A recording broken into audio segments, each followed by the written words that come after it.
चलिए बढ़ते हैं अगले प्रश्न की ओर। मैकियावेली का राजनीतिक चिंतन मध्यकालीन से आधुनिक राजनीतिक विचारधारा की ओर एक परिवर्तन को दर्शाता है। 300 शब्दों में स्पष्ट कीजिए। इस प्रश्न में हमें क्या देखना है? मैकियावेली का जो राजनीतिक चिंतन है उसमें एक हमें परिवर्तन दिख रहा है। वो क्या दिखा रहा है? मध्यकालीन राजनीतिक विचारधारा से आधुनिक राजनीतिक विचारधारा की ओर एक परिवर्तन। निकोलो मैकियावेली को आधुनिक राजनीति का जनक माना जाता है।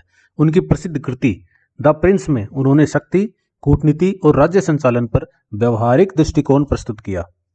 उनके विचारों ने मध्यकालीन आदर्शवादी राजनीति से हटकर आधुनिक यथार्थवादी राजनीति की ओर परिवर्तन को दिखाया। क्या दिखाया? मध्यकाल की जो आदर्शवादी राजनीति है उससे हटकर एक आधुनिक यथार्थवादी राजनीति की ओर परिवर्तन दिखा रहा है। मध्यकालीन राजनीति बनाम मैकियावेली के विचार, इसमें कंपैरिजन देखते हैं।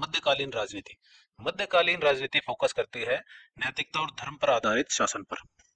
मध्यकालीन युग में राजनीति धर्म और नैतिकता पर आधारित थी। शासन ईश्वर प्रदत्त माना जाता था और चर्च का राजनीति में अत्यधिक प्रभाव था। शासकों से अपेक्षा की जाती थी कि वे नैतिक और धार्मिक सिद्धांतों के अनुसार शासन करें।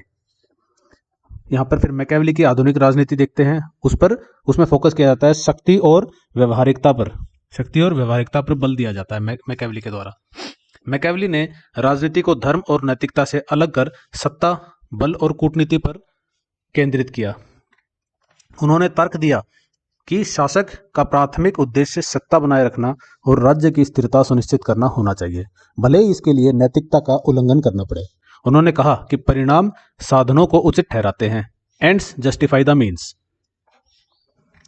अब इस राजनीतिक परिवर्तन के प्रमुख पहलू देखते हैं हम।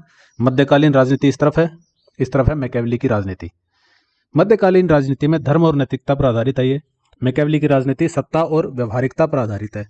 मध्यकालीन राजनीति में जहां पर चर्च का शासन में प्रभाव दिखता है हमें, वहीं मैकियावेली की राजनीति में धर्म को राजनीति से अलग किया गया।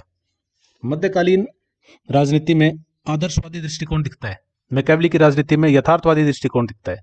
मध्यकालीन राजनीति में नैतिकता और सद्गुण पर बल दिया जाता है, वहीं पर मैकियावेली की राजनीति में छल, बल और कूटनीति को स्वीकार किया गया।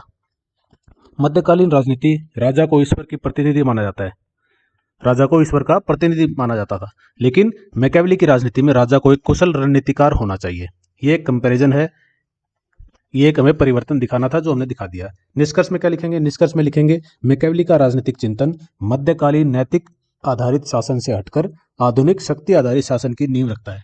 उन्होंने दिखाया कि राजनीति आदर्शवाद से नहीं बल्कि व्यवहारिकता, शक्ति और कूटनीति से संचालित होती है। उनका यथार्थवादी दृष्टिकोण आज भी अंतर्राष्ट्रीय राजनीति और शासन में प्रासंगिक बना हुआ है। इसी के साथ अपना उत्तर समाप्त होता है। मिलते हैं अगले प्रश्न के साथ एक नई वीडियो में। तब तक के लिए पढ़ते रहिए। Take care, bye bye, Tata.